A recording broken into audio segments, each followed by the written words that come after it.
मी द्रोणाचारी कोळी. आपण पाहत आहात ग्रामीण वार्तापत्र न्यूज चॅनल. मी आज आहे निलंगा तालुक्यातील दादगी या ठिकाणी तेरणा नदीच्या पात्रावरती. अखल सकल कोळी समाज बांधवांचं या ठिकाणी आंदोलन चालू आहे, जलसमाधी आंदोलन. या ठिकाणी आपण पाहत आहात मागील 11 वाजेपासून या ठिकाणी कोळी बांधवांचं जलसमाधी आंदोलन चालू आहे. आणि या ठिकाणी महिला 3 तास झालं या पाण्यामध्येच बसून राहिलेले आहेत. अद्यापपर्यंत प्रशासन या ठिकाणी आलेलं नाही आहेत. आपण पाहत आहात हा जो जनसमुदाय आहे, आपण जे पाहत आहात भरपूर मोठ्या प्रमाणात या ठिकाणी लातूर जिल्ह्यातून या ठिकाणी आलेला आहे. प्रशासनाची मोठी टीम या ठिकाणी तैनात झालेली आहेत.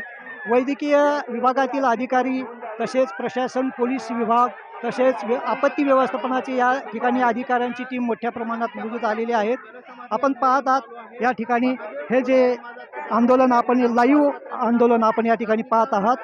नमस्कार.